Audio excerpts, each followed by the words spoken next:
Bonjour et bienvenue pour ce nouveau concept tournant autour des objets de la pop culture que j'ai sobrement intitulé Le Très Bon Coin. Sans plus attendre, voici le pitch.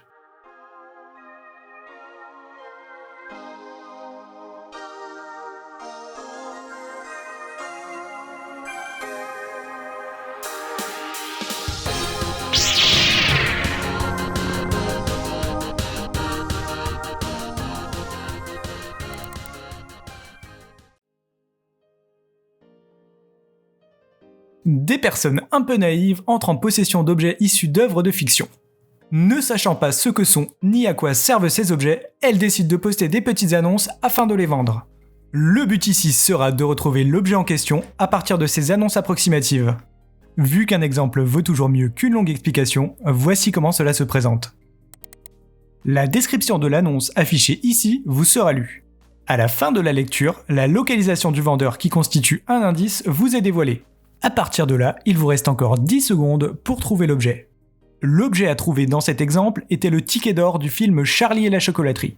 Si vous trouvez l'objet avant l'indice de localisation, vous gagnez 5 points. Si vous le trouvez après, vous en remportez 3.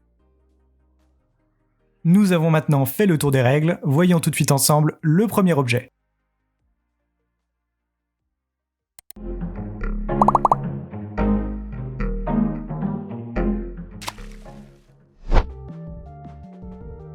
Vend beau couvre-chef en cuir.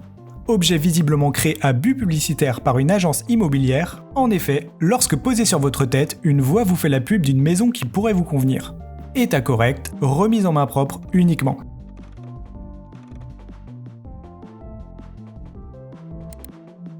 Le vendeur se situe à Londres, au Royaume-Uni.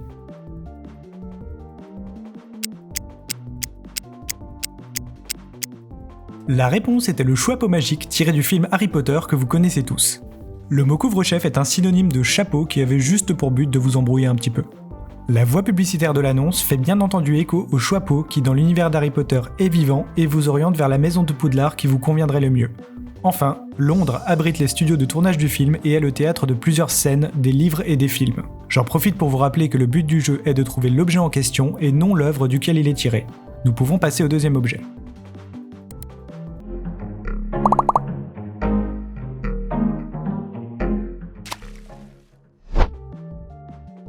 Vend cette très belle voiture atypique qui a visiblement bien vécu. Je n'ai jamais réussi à la faire démarrer, cependant l'ancien propriétaire avait laissé des instructions, insérer PU ou 2,21 GW. Idéal pour bricoleur ou collectionneur, faire offre. Le vendeur est localisé à Hill Valley.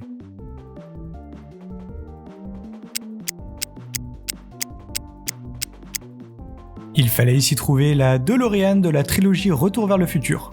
Pour ceux qui se posent la question, les instructions concernent l'alimentation de la voiture. PU est la nomenclature du plutonium dans le tableau périodique des éléments, qui est le carburant de cette voiture. Les fans auront tout de suite tilté sur les 2,21 gigawatts iconiques qui correspondent selon le film à l'équivalent électrique minimal requis pour utiliser la DeLorean. Hill Valley renvoie tout simplement à la ville fictive de Californie dans laquelle prend place l'action des films. Tout étant maintenant dit, nous pouvons passer à l'objet numéro 3.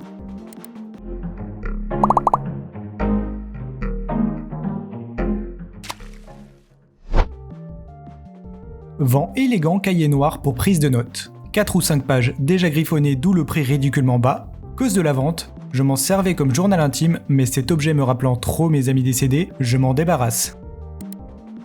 Nous sommes sur un vendeur qui habite à Tokyo.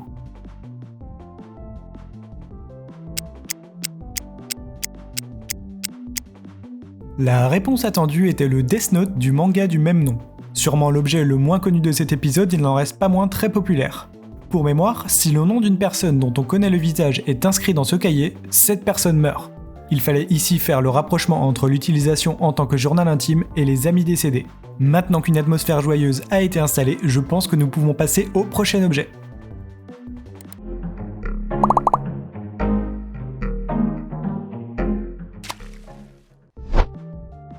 À saisir, très belle alliance thermoréactive.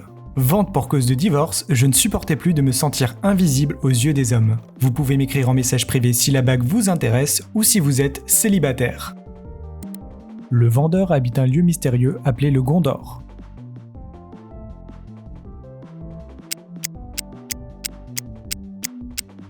Alors j'espère qu'avec l'indice de localisation, tous ceux qui ont vu le film ont réussi à le trouver. On parle bien entendu de l'anneau de pouvoir du Seigneur des Anneaux. L'alliance thermoréactive renvoie au fait qu'une fois mis dans le feu, des inscriptions apparaissent sur l'anneau, et on avait également un indice avec la deuxième phrase, l'anneau rendant invisible au sens littéral celui qui le porte. On passe à la suite.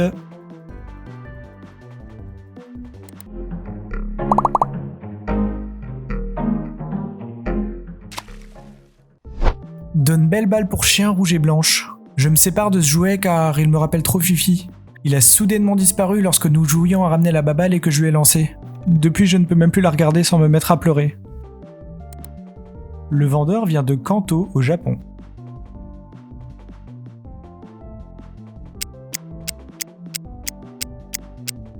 Et on était là sur une Pokéball, objet emblématique de Pokémon. La Pokéball est une balle qui sert à capturer et garder en captivité un Pokémon, équivalent de l'animal dans cet univers. Il fallait donc s'imaginer ici la scène, le propriétaire lance la Pokéball, le chien est capturé à l'intérieur et donne donc l'impression de disparaître. Objet suivant.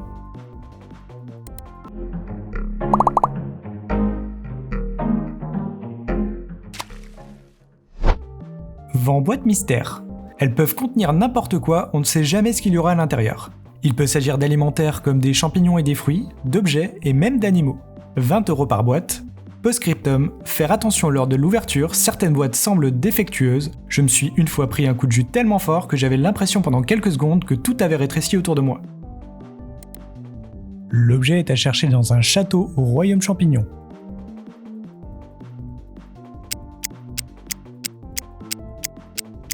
Il s'agissait ici des boîtes mystères du jeu Mario Kart. Tous les objets sont quasiment cités, le champignon, le fruit qui fait référence à la peau de banane, les divers objets, et pour les animaux nous avons les pieuvres et tortues si l'on considère que les carapaces ne sont pas vides. La dernière partie faisait référence à l'éclair qui lorsque vous l'obtenez réduit la taille de tous les autres adversaires d'une course. C'est parti pour l'objet numéro 7.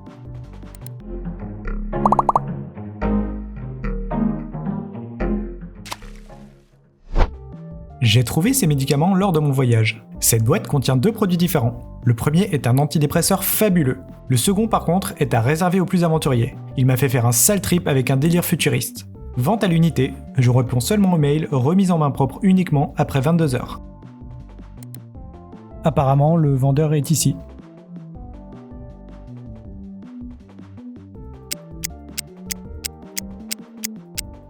Alors si vous êtes un minimum cinéphile, que vous êtes un complotiste ou que vous êtes fan de Platon, vous les connaissez certainement, ce sont les fameuses pilules rouges et bleues du film Matrix. Ce film transpose l'allégorie de la caverne dans un monde futuriste dans lequel les hommes sont contrôlés par les machines sans le savoir car plongés dans une simulation informatique. L'un des 2 médicaments, en l'occurrence la pilule bleue, permet de rester dans l'ignorance et le confort, tandis que l'autre de se confronter à la douloureuse vérité. On peut passer à la suite.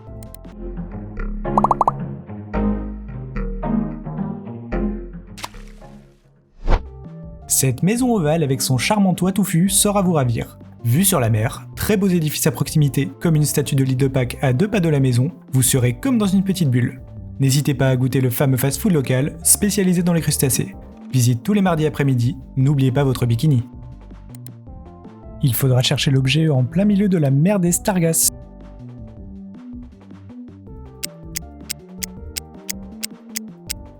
La fameuse maison sous-marine en forme d'ananas de Bob l'éponge était l'objet de l'annonce. Il y avait pas mal d'indices évidents si vous connaissez la série, comme la statue de l'île de Pâques qui est en fait la maison de Carlo, ou le fameux fast-food au pâté de crabe.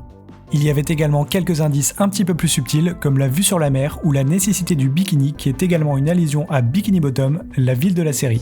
C'est parti pour l'avant-dernier objet.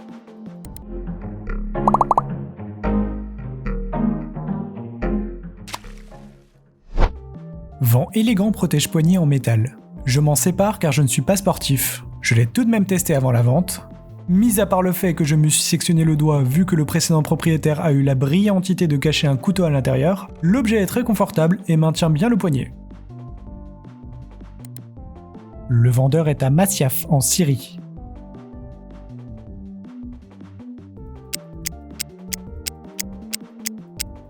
Si les noms d'Altaïr ou d'Ezio vous disent quelque chose, vous devez très certainement savoir de quoi il est question. La redoutable lame secrète, arme principale des assassins de la saga Assassin's Creed. Elle se présente sous la forme d'une lame cachée dans un brassard qui permet de tuer discrètement ses opposants. Il faut également savoir que pour l'utiliser, il est nécessaire de se sectionner un doigt. Et nous arrivons déjà sur le dernier objet.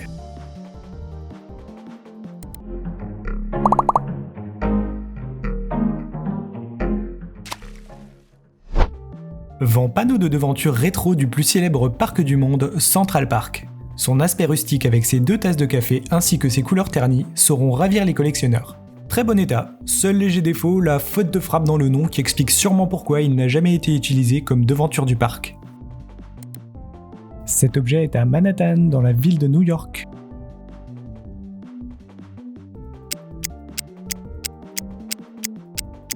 Le dernier objet était la devanture du Central Park, le café dans lequel se réunissent les personnages de la série Friends.